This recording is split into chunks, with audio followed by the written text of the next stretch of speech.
สำหรับวันนี้นะครับก็พามาเดินเที่ยวชมบรรยากาศฝั่งโมฮาลักนะครับอีกมุมหนึ่งของประเทศบาห์เรนนะครับมาเที่ยวมาชมบรรยากาศทะเลท้องทะเลเหมือนเดิมครับผม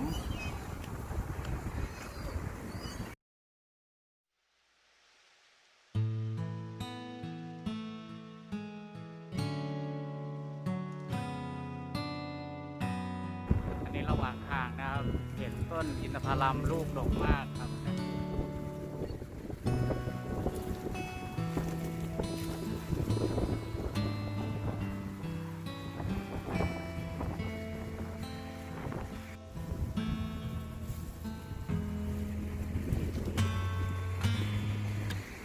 ทุเรียนโลกดกมาก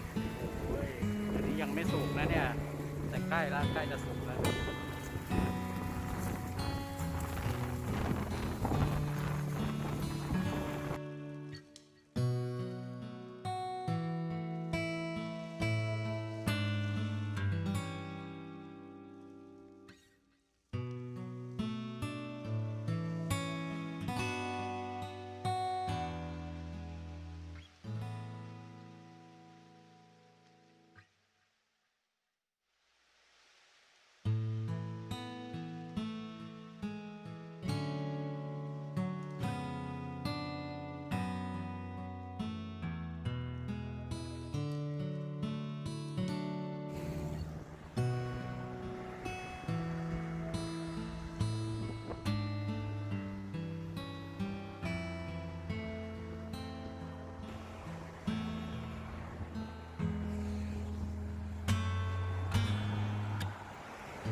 เป็นอีกมุมหนึ่งนะครับของทะเลท้องทะเลบาห์เรนนะครับ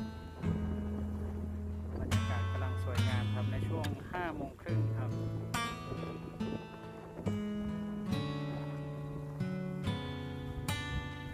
พามาสัมผัสท้องทะเลใกล้ๆครับเนี่ยครับบรรยากาศน่าเล่นน้ำมาก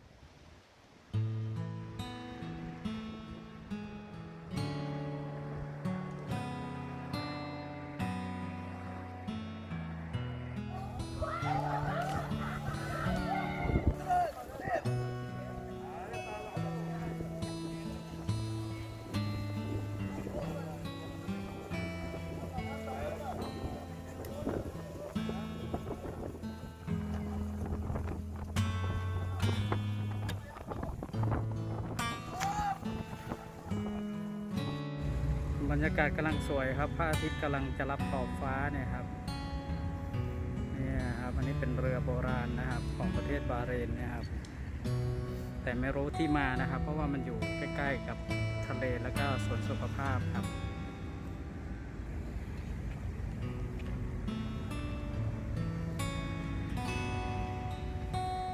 ส่วนนี้ก็เป็นมุมห้องน้ำนะครับแต่สีมันสวยมากครับห้องน้ำสวนสุขภาพครับ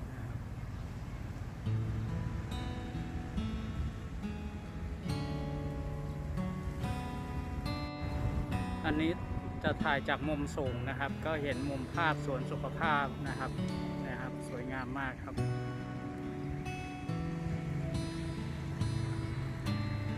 ก็บรรยากาศ กำลังดีเลยช่วงนี้ครับประมาณ6 โมงนะครับ